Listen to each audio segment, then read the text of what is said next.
সুপ্রিয় দর্শক, এই মুহূর্তে সংবাদ মিডিয়ার চ্যানেল থেকে যুক্ত হচ্ছে আমি আসাদুল। আমি এই মুহূর্তে অবস্থান করছি যে টেকারচালা যে রাস্তাটি রয়েছে, এই মুহূর্তে আমরা সেই রাস্তা দাঁড়িয়ে আছি। তো এই রাস্তাটা একটু যদি দেখানোর চেষ্টা করি, যেমনটি দেখতে পারবেন যে রাস্তার যে অবস্থা সেটি কিন্তু একদম বেহাল দশা হয়ে গেছে। যেমনটি আমরা দেখতে পাচ্ছি, যেমনটি জানতে পেরেছি, এই রাস্তা দিয়ে কিন্তু প্রতিদিন কয়েক হাজার মানুষ চলাচল করে। এই রাস্তাটি এমন থাকার কারণে যেমনটি আমরা জানতে পেরেছি যে ৩ থেকে ২-৩ কিলো রাস্তা কিন্তু এইরকম একদম বেহাল দশার হয়েছে।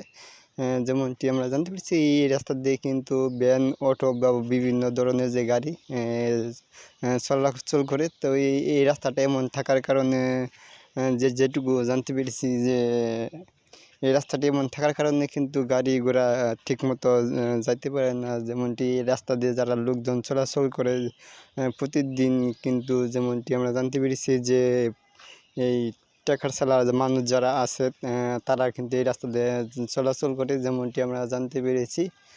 তো এইরকম বৃষ্টি হলে, যেমনটি আমাদেরকে জানিয়েছে, এই বৃষ্টি হলে তাদের কিন্তু এই রাস্তা দিয়ে চলাচল করতে খানিকটা সমস্যার মুখে পড়তে হয়। যেমনটি আমরা জানতে পেরেছি, এই রাস্তাতে যারা চলাচল করে তাদের কাছ থেকে জানানোর চেষ্টা করব যে কেমন এই রাস্তা দিয়ে চলাচল করতে কেমন সমস্যায় মুখে পড়তে হচ্ছে, যে সেটি কিন্তু একটু জানার চেষ্টা করব। প্রতিদিন মনে হয় রাস্তা বৃষ্টি জলে ভরা, বৃষ্টি আরো রাস্তা আরো খারাপ হয়। পর মনে দেখি ওর গরু টরু নিয়ে যে সাইডে খাওয়া এক বস্তা কুড়িয়া দিন নিয়ে যাবো, ওই রাস্তা দেখে গাড়িতে নিয়ে যেতে পারবো না।